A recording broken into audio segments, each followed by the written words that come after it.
Nah, trauma ini seringkali dapat memicu ke hal-hal negatif, perkembangan otak, mental maupun fisik.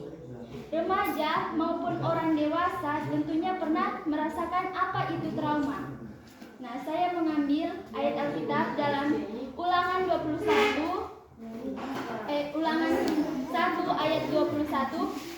Ketahuilah Tuhan Allahmu telah menyerahkan negeri itu kepadamu.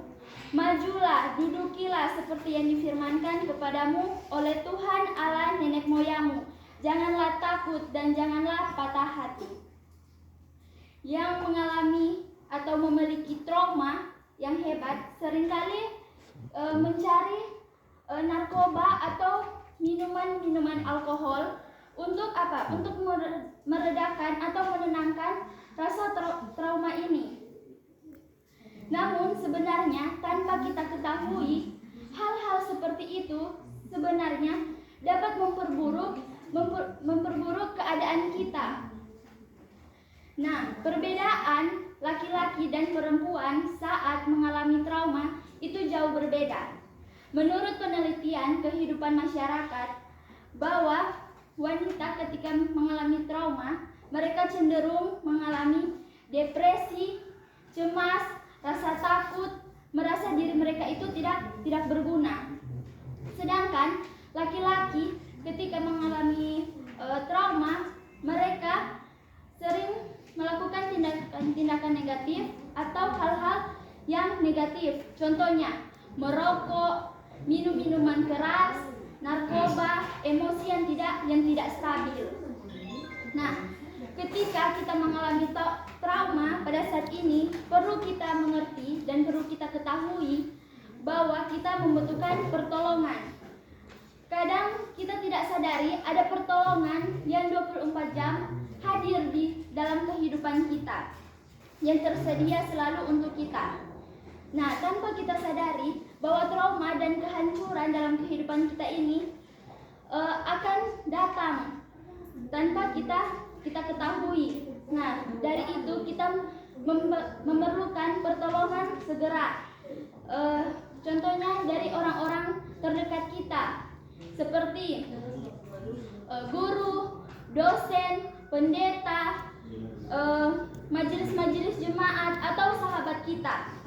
Nah, tapi terkadang orang-orang ini tidak selalu hadir untuk kita.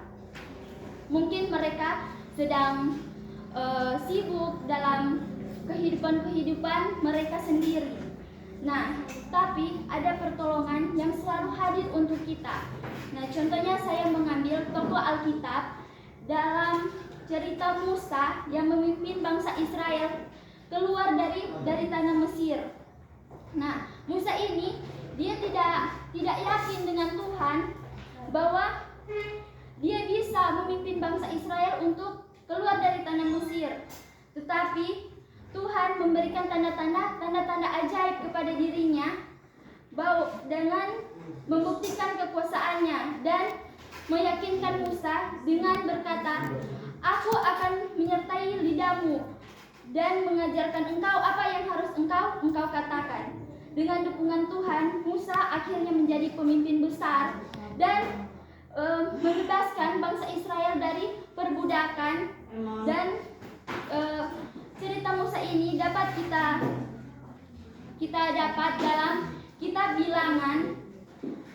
Nah, saya juga mengambil ayat Alkitab dalam 1 Petrus 5 yang berkata, serahkanlah segala kekhawatiranmu kepadanya, karena dialah yang menjagamu.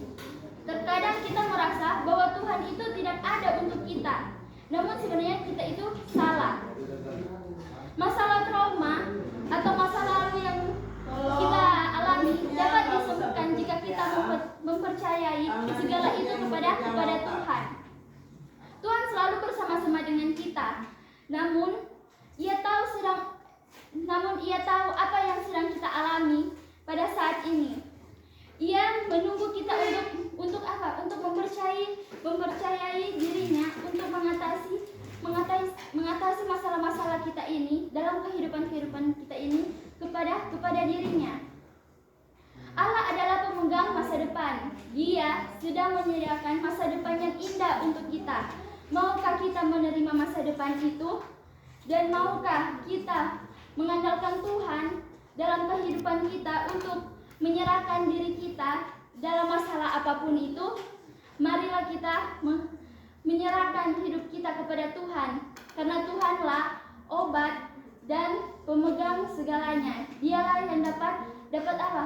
Dapat menyembuhkan dan dapat mengatasi trauma-trauma kita yang ada dalam kehidupan kita, dan dialah yang dapat memberikan kita solusi dalam masalah kehidupan kita pada saat ini. Saya bawa dalam nama Tuhan Yesus, amin.